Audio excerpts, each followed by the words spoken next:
बहुत समय पहले की बात है। एक छोटे से गांव में रामू नाम का एक व्यापारी रहता था। वो रोज शहर जाकर चीजें बेचता और गांव लौट आता। रामू नमक, चीनी, अनाज और कपड़ों का व्यापार करता था।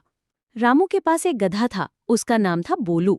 बोलू बहुत सीधा साधा, मेहनती, लेकिन थोड़ा आलसी और नादान था। रामू उसी पर अपना सामान लादकर शहर ले जाता और शाम को वापस लौटता। हर सुबह रामू बोलू के पीठ पर 2 बोरियां लादता और निकल पड़ता। कई बार उन बोरियों में नमक होता, जो काफी भारी होता।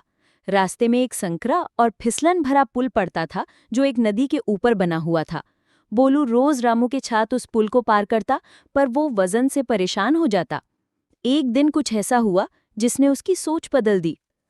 एक दिन जब बोलू नमक की भारी बोरियां लादे चल रहा था, तभी अचानक उसका पैर फिसल गया और वो नदी में गिर गया।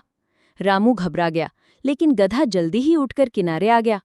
मगर जैसे ही वो उठा, उसे महसूस हुआ कि बोरी अब उतनी भारी नहीं लग रही थी जितनी पहले लगती थी। दरअसल जब गधा नदी में गिरा, तो नमक की बोरियां भी पानी में भीग गईं और नमक घुल गया। बोरी अब लगभग खाली हो चुकी थी। गधा बहुत खुश हुआ। उसने सोचा, वाह, मैं तो बहुत हल्का हो गया। इतना आराम पहले कभी नहीं मिला। बोलू के दिमाग में एक नई तरकीब आ गई।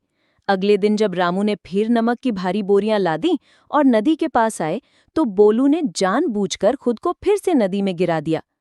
परंतु जब ऐसा 3-4 दिन लगातार हुआ, रामू समझ गया कि गधा अब चालाक बन गया है और जानबूझकर नमक घुला रहा है ताकि बोझ हल्का हो जाए।